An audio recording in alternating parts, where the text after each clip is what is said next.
Hello, everyone, and welcome back to another episode of the Happiest Hour on Earth. I'm your host, Chris. And I'm your other host, Emily. And tonight we are going to be talking about Pixar sequels because exactly 1 week ago today, Inside Out 2 came out. Now, Pixar's been in a little bit of a slump recently with their latest movies. How did this one do? Well, we are going to be talking about our thoughts up front. We won't be doing any spoilers or anything like that, so you don't have to worry. We're just going to be talking about our thoughts on the movie. Did we actually like it? You know, how is it compared to the other movies? And after that, then we're going to actually rank the sequel. So multiple movies have even more than just one sequel. Toy Story has 4. And so we'll see, you know, after our thoughts, where does this one actually land amongst the Pixar sequels? We cannot wait to talk about this. But before we jump into the episode, if you're watching on YouTube, go ahead and like this video, hit the subscribe button. That really means a lot. And if you're listening on a podcasting platform, go ahead and follow us on there.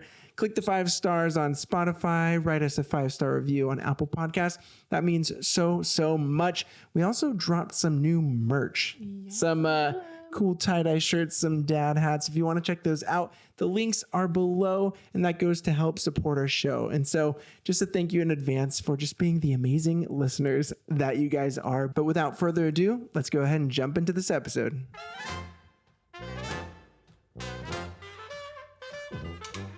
All right, we are pumped to talk about Pixar sequels. There's a lot of them, and it's going to be really fun talking about what our rankings are because there's some really good ones, some not as good ones. So it's going to be a fun chat. Before we get into it, last week was Chris's birthday. Yeah. It was very fun. That was part of why we were able to go see Inside Out 2 because we got babysitters so that we could have a little date day to see Inside Out. Yeah, I know that might sound weird to some people because just like it's a kids movie, take your kids. But we were like, we just want to focus. Yeah, I mean, we were 9 years younger when the first one came out. So we were like, we have to like relive and tap into our childhood without our childhood. Even though there were plenty of other kids in the theater, which definitely... They threw out the vibe just a little bit, but it's okay. Crying it's during a some kid's emotional movie. parts. Yeah. I mean, what were we to expect, you know? Exactly. Yeah. So we got to enjoy our little date, and then it was Father's Day a few days later. So got to do some more celebrating. Yeah. It was a crazy fun week. Wednesday, we went to a concert. Friday, the movie, and then Sunday, Father's Day. So it was really just a lot of fun. So much fun. A lot of good stuff happening. And if you were busy last week because it was Father's Day weekend and now you have some free time, go check out our last episode. We had so much fun talking about just real life lessons that you could learn from Disney movies. We've done some episodes in the past breaking down the different types of roles of fatherhood throughout Disney movies and kind of where it started and where it is today. But last week we decided to just talk about life lessons to coincide with Father's Day. We had so much fun, so definitely go check that out. But speaking of lessons, Inside Out 2. Yeah. Wow. What are our thoughts? If you follow us on Instagram, you probably already know our thoughts. We did a quick little spiel after we finished the movie when we were out in the car, and we loved it. We absolutely loved it. So good. It was the Pixar that we've been missing for, I don't even know how long now, since Coco, I guess. Yeah, Coco and Toy Story 4 around that era. Yeah, that was the last like truly incredible, memorable Pixar movies we've seen. And so and there were some, you know, sprinkled in there that were good and we enjoyed a lot, but it was missing quality. Something. Yeah. Not the same Pixar that we've loved forever. Yeah. And it really, really felt like we had gotten back to that Pixar in Inside Out 2. I know. I whispered to Em, I was like, Pixar is back. Like this. I mean, this is going to be hard going to their next film because I say Pixar is back. However, what is the next film going to bring? But this one felt like traditional masterpiece Pixar that we have come to expect every single time we go to the theaters. Yeah. And constantly throughout the film, I mean, they broke it down in such a way, so many fun ideas and so many just So creative. thoughtful ideas. And we kept back and forth. We're like, that is so clever. How did they think of that? Yeah. Just like the first one took something that is kind of complicated and crazy and simplified it in a way that like adults can relate to it and like understand their own emotions better, and kids can do the same. It's like, I don't know how they did it so well. I mean, they did it incredibly well in the first one as well, but number 2 really just blew my mind with all of the elements that are included in that one with growing up and all the changes that happen, and the emotions and teenage, puberty and all the things. It's just, it was handled so well. It was handled with so much care, and you could tell. And we've said this before in the past, but I feel like Inside Out and now Inside Out 2 are such good like educational movies. You know how like in school way back then they would show like movies and you'd learn about some sort of subject. I think Inside Out could totally be one of those in a very entertaining way, because it keeps you engaged, and you definitely learn something about yourself through it, and learn how different emotions react with other emotions, and also different circumstances that you're going through. I thought, and we're not going to spoil anything here, but I love how they handled anxiety before the movie came out and anxiety was a new character. I was like, oh, that's fun. But I'm curious how they're going to handle it. I don't know. I guess since she was so goofy in the trailers, I was like, is this just going to be one of those things where it's like, I'm anxious all the time. Woohoo, this is great. They handled it so well. So incredibly well. I was shocked. There's some scenes towards the end that just are like, can't give anything away, but you reflect on your own life in certain times that, I mean, the back and forth between the emotions and then what Riley's actions are, and multiple times, and they put her in so many different circumstances that you were like, I was there when I was a teenager, trying to fit in, trying to, deal with all these things, trying to get ahead, achieve things. It's all these really tough emotions that you go through during that time. And they make sure that you see Riley interact with those moments. The cool thing is they actually had a couple of teenage girls from the Bay Area consulting on the film to make sure that it was kind of, lining up with what they're going through.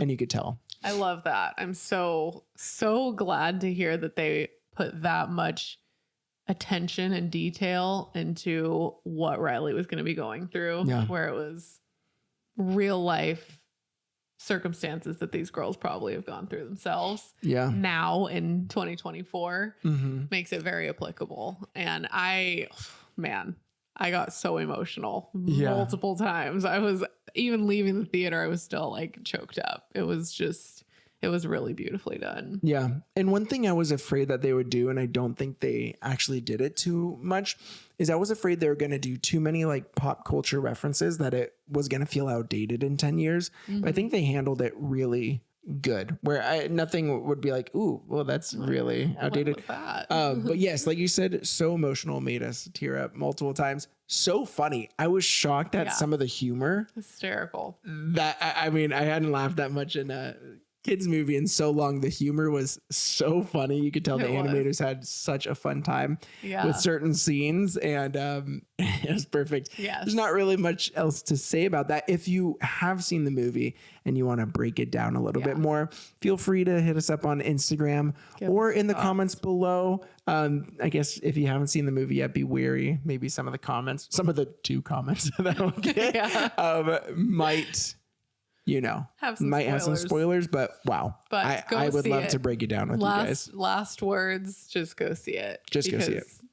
It's incredible.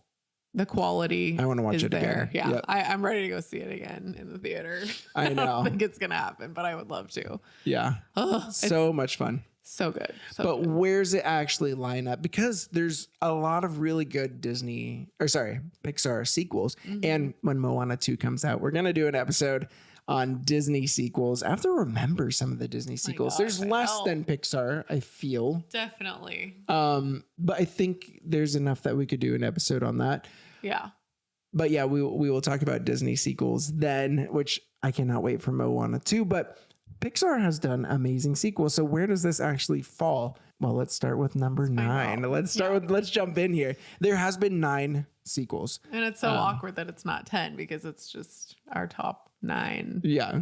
But It's whatever. so crazy.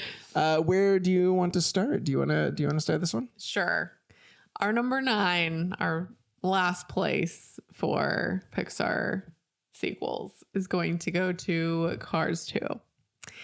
While this movie is not as bad as I remember, we have watched it more recently because our son actually really likes it for some reason.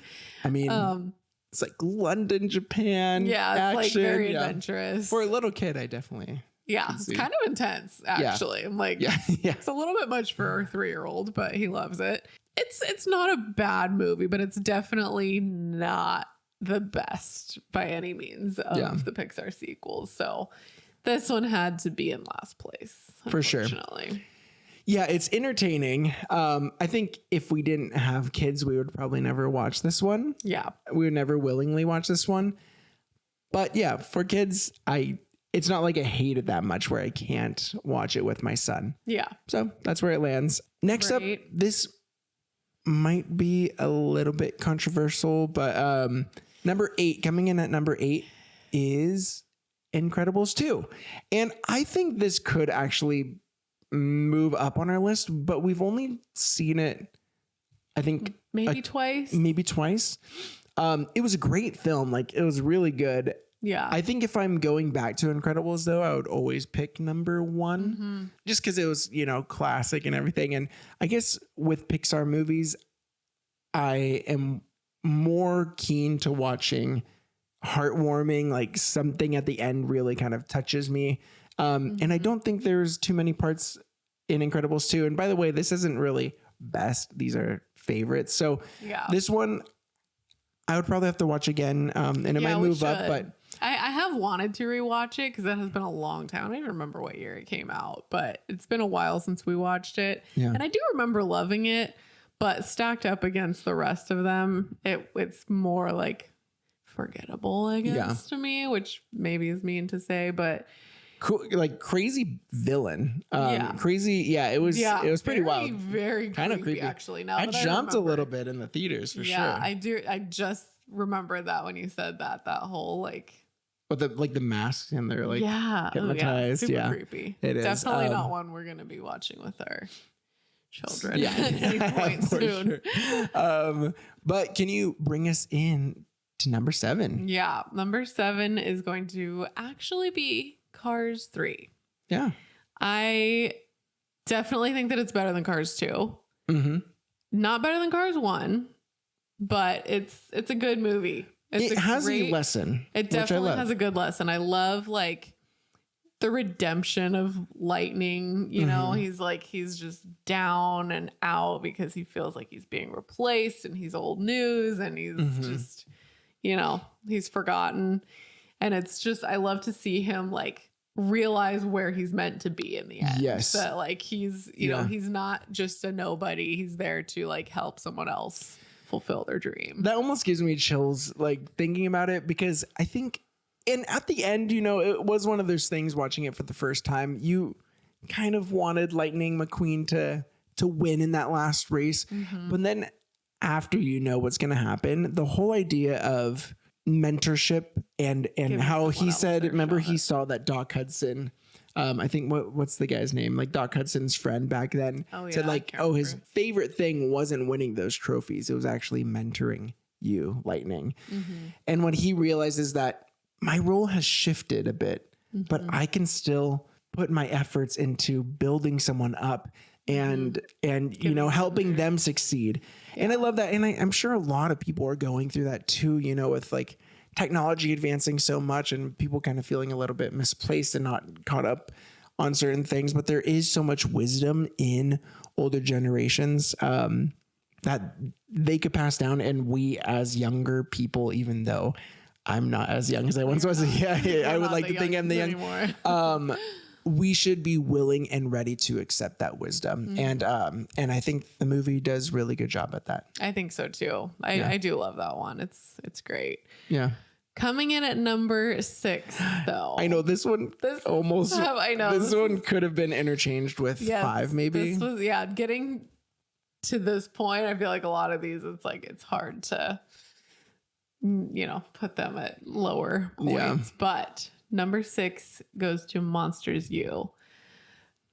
And I love this movie so much because it just is so perfect for anyone who's been to college. Like, they just nailed the vibe so well. It actually made me miss college. Yeah. Which is weird. Because not much could do that.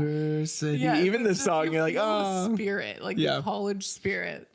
And it's a great movie. It really is.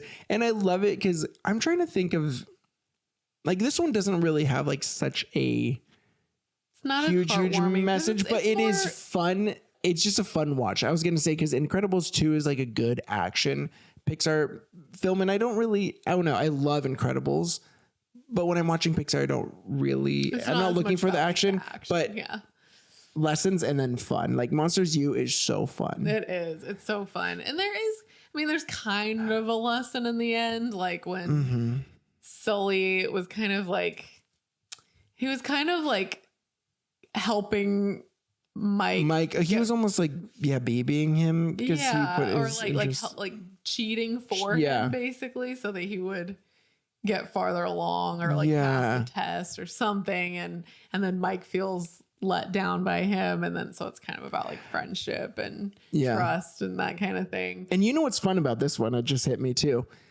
is that I think it's the only prequel. Which is really cool because you already know and love Mike and Sully. Yeah. And then so seeing that they hated each other in college and then bonded. And that is, oh man. Randall and how that rivalry started. It is. Ooh, okay. Gosh. Yeah. That one. That's tough. That one could be flipped with number 5. That one is a really fun one. Great cast as well. But should we talk about our number 5 or number 6, whatever? We'll talk about it. These are kind of interchangeable after we discuss. This one you can. Oh yeah. Okay. So coming in at number 5 is Finding Dory. Such a great film. I love the Finding Nemo movies because the whole setting is so beautiful. The underwater, they just nailed it. It looks so good. I love I remember when they were coming out with Finding Dory, I was like, what? She gets lost and then they have to find her. That's kind of lame. But the story is so great. Her trying to find her family. And that last scene will always get me. Shells, shells. And she's all surprised and she starts following him. And after all those years, she finally sees, blurry at first, but then it's her parents, and that dropping the shells and hugging is so special. So also emotional. Baby Dory is the cutest thing in the world. Literally the cutest. So adorable. That little voice. And that's another movie about him not trusting Dory enough to help. She gets them in trouble at first. And then he's like, oh my gosh, she actually was able to do this. And I love what Dory says, because that's from Marlon not believing she could do anything, and then coming to realize her parents, I knew you would find me. We knew that's why we stayed around this area. We believed in you. And that whole when Dory's just so shocked that she finally, and they're just encouraging her. It's so sweet. It's so okay. Sweet. Yeah. I love Monsters U. Finding Dory is really, really special. Yeah, it really is. The emotions are definitely there. Yeah. It's hard. It's almost interchangeable, but I think that we got it at 5. Yeah.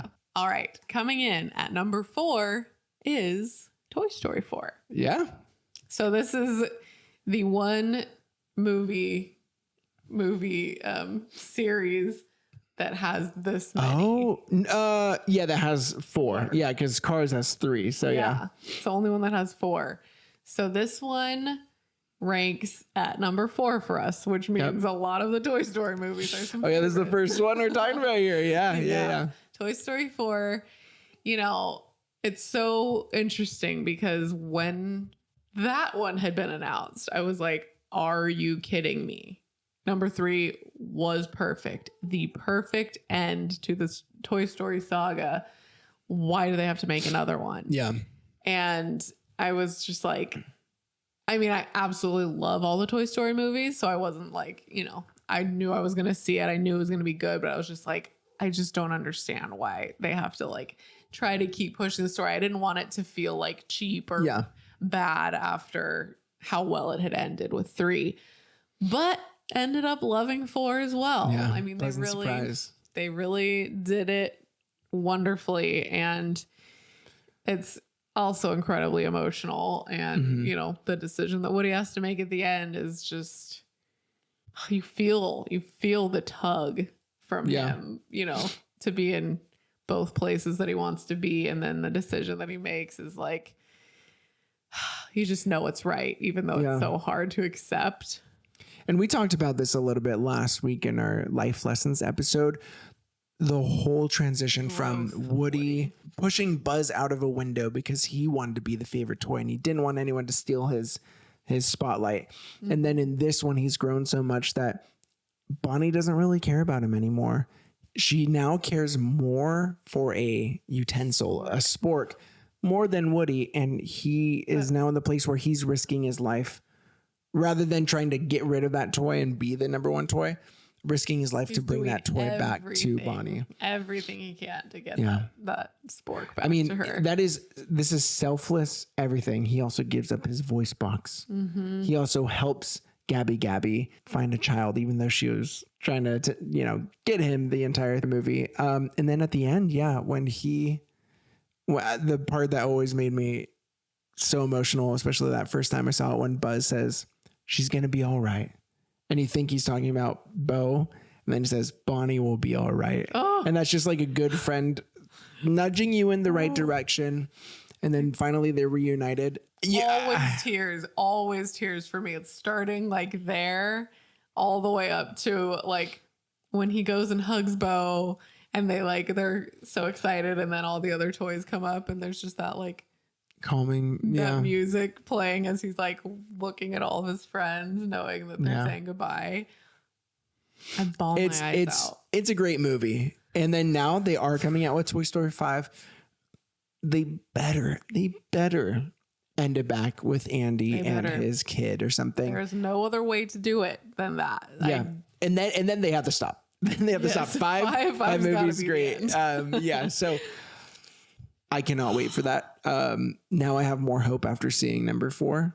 So hopefully that will be maybe that will be our number 1 at some point. But let's jump into our number 3. There's 3 movies left. Wait, we haven't even said Inside Out 2 yet. Whoa. I know. Where could it land? Let's find out. Yeah. So number 3 is Toy Story 2. Toy Story 2. We have a huge soft spot for this movie. It might not be the best Pixar movie, but I think it's the one that I remember growing up with. It came out in 1999, so we were about 6 years old, maybe 5 or 6, right? And so the characters expanding the universe a little bit more, getting out of Andy's room. Al's Toy Barn. Bullseye. Yeah. All of that. Yeah, it was so great. I feel like that was probably one of the first ones with like a heavy emotional scene. I mean, I know in Toy Story 1 you have that song as Buzz trying to get out.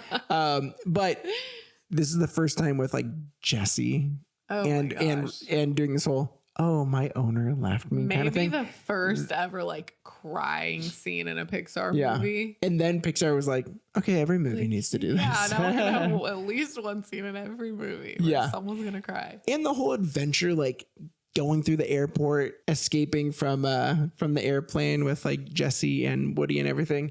That one, I don't know. We have a soft place in our heart because, we're 90s kids and that movie was just everything back in the day. So that's where it lands. We have two more movies here. Till we're at number 1.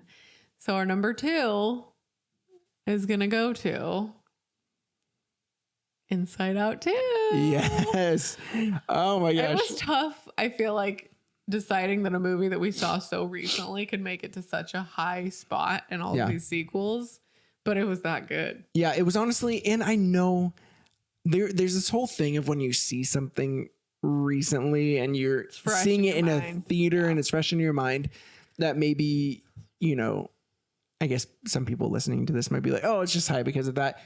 So maybe with some time, this would adjust a little bit, but I thought it was crafted so well. Not only was it a good movie, it had so many life lessons in it. And I think it's one of the smartest movies that they've created. I mean, I said that about Inside Out. I think it's so smart, so clever, and helpful to kids. And this is the exact same for teenagers and older people as well. Agreed. Yeah. We already kind of broke down what we think about it. So we probably won't go too much further into it. But if this place in our list gives you any indication of how good it was, it should show you it's pretty good. Yeah. And obviously, I always want to preface, I don't want to boost up your hopes too much. I mean, I don't think maybe we really hit us can. Harder than it would some people. I don't know. I think Inside Out does that, right? Like, depending on your childhood, you're going to relate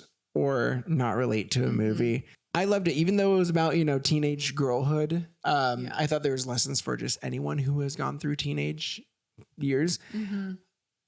I don't know. I related to it so much. And, you know, most of you watching probably get us and the way that we can like watch a animated movie like that and, you know, feel these kinds of feelings. Like some people are like, it's an animated movie. Like, how can you like be emotional over things in that? But like, if you are watching, you probably feel the same feels. So I would have to imagine that the large majority of you guys watching this would get something. And open yourself up to crying. I feel like some people get so like, some people just cut themselves off. I'm not going to feel these emotions.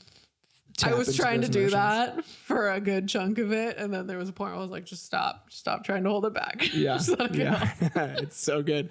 Oh yeah, my gosh. I cannot wait to hear you guys' thoughts. Yeah. Please let us know what you thought. Yeah. But let's jump into our number one. Number one. If you don't know at this point, you probably can guess what is the only one left that we have not said yet. What is it? It is Toy Story 3. This came out at a perfect time for us. So I'm not sure if people who, you know, when this movie came out, they were already done with college or maybe they were, you know, a lot younger. This movie lined up perfectly for us when we were graduating high school, Andy's age, going to college. And so this whole idea that we literally grew up with him. I mean, the first movie came out right around the time that we were born. And then we finally are going to college with Andy. That was something so special. And I'm so thankful that happened. But just thinking about moving on and giving up something that you love so much and those emotions at the end of the movie. I mean, even though like a majority of the movie is really fun and great and everything like that, the ending is everything. Like everything. It's so good. Yeah. And there's not much else to say. Then it hits us in the feels every single time. It's just this sad thing about like growing up in your imagination, slipping away, but also being able to tap into play and fun and imagination like Andy did with Bonnie. Yeah. And it was such a beautiful picture of what we can do if we put our mind that way. Exactly. And a lot of you maybe don't quite understand why this would be our number one. I mean, I don't know if it's that many people's like number one favorite. Like it's definitely my favorite of the Toy Story movies. So I think it, you know, had to just make it to the top of our sequels list. But I mean, I've talked about this countless times on the podcast, but that scene definitely is like the height of Pixar emotion for me. And it always has been. Ever since I first saw it, like I cannot get through that scene without crying, like weeping. Yeah. But since having kids, it has gotten like way worse. Like the tears are much worse because now I'm just imagining my own boys growing up and all the toys that they love now, you know, being forgotten as they grow up and stuff. And it just, oh my gosh, you guys, that scene has so much heart, so much meaning to me then and now in different ways. And when Andy says, what does he say? Thanks guys. Thanks guys. Yeah. Come on. And just like thanks being thankful for your childhood. Yeah. Whether that's toys or anything else. I mean, it's just so amazing. So beautiful. I love it so much. So yeah, that's our list. That is our list. Sums it up.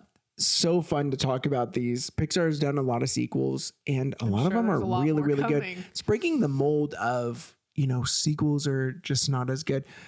And yes, there's, sequels are never really as good as the first, but I mean, Pixar does a great job at them. So we want to hear if you guys want to list yours, because it's just really fun ranking them. Let us know in the comments below. We would love to see your rankings. Such a fun topic. We love just nerding out on Disney, especially hearing your guys' thoughts as well. It feels like just communication. And I feel like a lot of us are on the same kind of vibes about Disney magic, and so we always love hearing from you guys. But we just want to say thank you so much for the love and support. It truly means so much, and we will see you guys all next week for another episode of the Happiest Hour on Earth. We'll see you then. See you then, guys. Bye. Bye.